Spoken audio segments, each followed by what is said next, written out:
All right, what am I up to?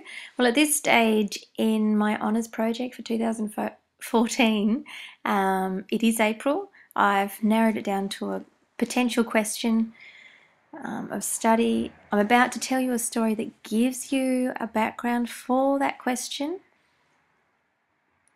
So if you're ready for me to read to you, by all means keep listening. Okay, so my honours is set up as a narrative. This created structure for all the random ideas that were going around my mind. I'm about to read you a short story where the characters are based on Alison and the endangered bunyip bird. Setting, sky and ground. Plot, latent trauma, change and acceptance. Okay, bear with me. Once upon a time, there was an Alice who flew after her dreams with the determination of a young bird. One day, a horrific and painful thing happened. Her determination fell, flipped, spiraled to the ground with a raw red crunch. Then, like a magical spell, Alice forgot what happened. She scooped back her broken wings and continued on her way. Year by year, she lived the life of an Alice. Unlike other Alices, however, nerves made her flap her feathers so fast she made a sweet hum. One day, to her surprise, the hum became a gasping squawk, and she suddenly remembered the horrible fall. The memory had slept for years, unknown to Alice. However, it had shaped her. Now, the memory was awake, and Alice realized the original raw scars that turned into a thick skin of scales. Turning to her reflection, she saw the fur, feathers, and flesh of a bunyip, a surreal creature that surely couldn't be true. Then, as any bunyip would say, she asked the mirror, "What am I?" Day after day, the fur grew thicker, the feathers grew longer, and by dawn she looked into the mirror and asked, "What am I?" Until one day the mirror looked back and said, "Your fur is softening, your scales are strong, and your feathers can take flight. You are beautiful." Alice replied, "Am I? Am I really?" Then she added, "What do I look like?" The mirror smiled and answered, "You look just like me."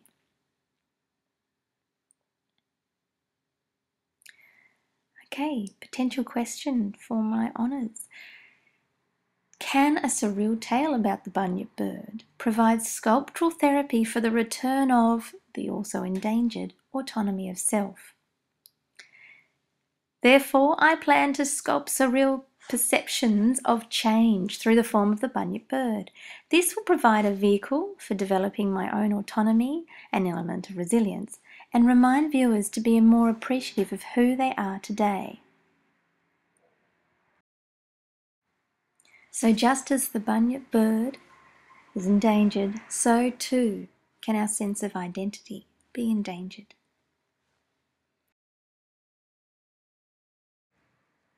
So thinking about this, as any honours student, I need a proposed work plan with progress. This is constantly changing. Originally I had a lot more children involvement proposed. I've realised that I need to establish more refined tasks, activities or experiences before I involve any children. I suppose I'm taking an art therapy stance on trauma. I feel that even the conversation about art is just as valuable in developing a sense of self as physically making something, because whenever you talk about art, you can have an opinion. Your previous experiences are as important as anyone else's, and you can definitely agree to disagree, which is what I quite like. So then in front of you, you have a mind map. Well, this mind map shows how on earth I got to the concept of the bird bunyip, where I came from, the idea of sheltering, scars, healing, all those different layers of subconscious and conscious, and even observation as an outsider looking at somebody else who's experiencing a traumatic, having a traumatic experience. Now, I've also tended to use white. Some of my mind mapping was backwards planning. So I was trying to figure out why on earth I have tendencies to, for instance, I began with lots of brickwork. Why did I do that? Why did I move on to birds? Well, a lot of that's my background. I've always had an interest in narrative, wasn't a strong reader as a child, but I was read to. I was provided with endless books that I could read, and I guess poetry, song, that was all an important part of my childhood. So I have taken, in particular recently, a very strong interest in Brothers Grimm, Anderson as well. But Brothers Grimm have this unusual edge to documentation of historic stories. Ron Mook, Joseph Beuys, Leunig. Joseph Beuys is interesting because he actually encourages us to, through social sculpture, to feel empowered, to feel like you have the strength to provide something to the environment around you. Social sculpture literally means you're sculpting the people around you, the environment around you.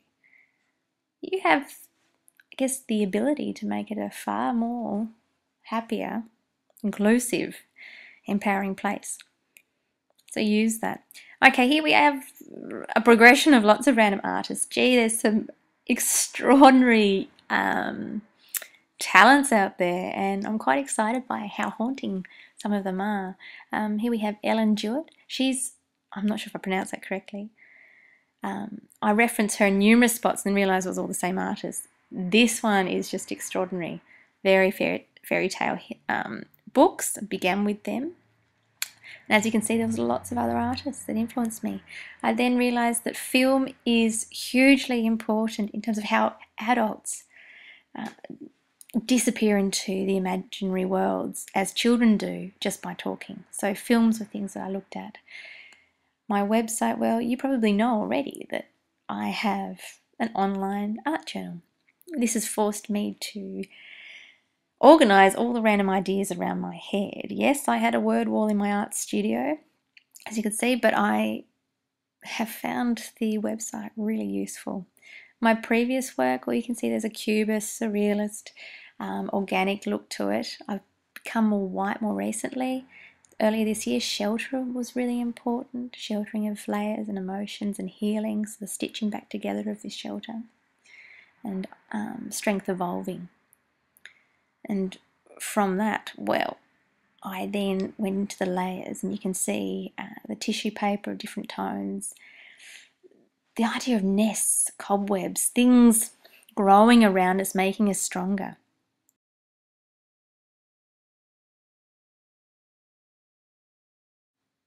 So as shelters evolved into protective layers, nests, eggshells, I ended up with the bird concept and questioned the tension of fragility within yourself and fragility of others and how we can look after one another. And then also considered what happens during sleep, how we resolve things, Snow White reference, and perhaps how we live as though we're sleeping. Now, the next series of images are based on the ideas behind a very daggy, rough poem, but the concepts I felt were quite interesting and to do with the bunyip bird concept.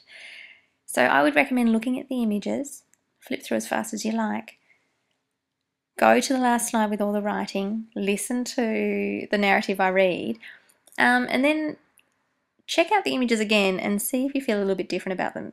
This seemed to be the most effective way for me to portray what I'm thinking. So enjoy!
Okay, so it was titled at the time, The Mad Hatter's High Tea, with food for the taking.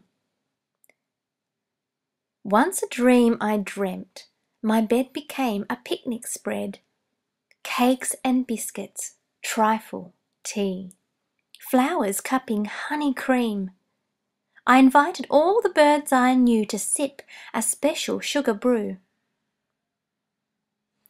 Now we're moving on to the middle.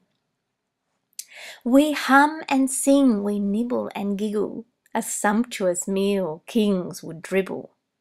Then shadow falls, panic lifts, squawks are heard, beaks, wings, trip. Now we're moving on to the end. So you can imagine after this terrible moment, there's a recovery. So I turn to the picnic. Instead, I find a picnic spread of fresh torn feathers, treats of red.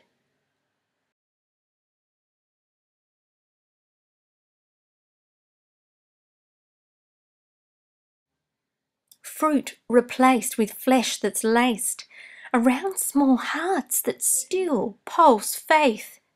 Faith in the strangest fickle thing. The feathers wriggle, they jump and spin, each little parcel unravels kin. White and red, a dancing ring. Then, to my disgust and delight, the shreds weave back to birds of flight. And those I cradle in my arms, although now ugly, wake quite strong. Thank you. You've listened.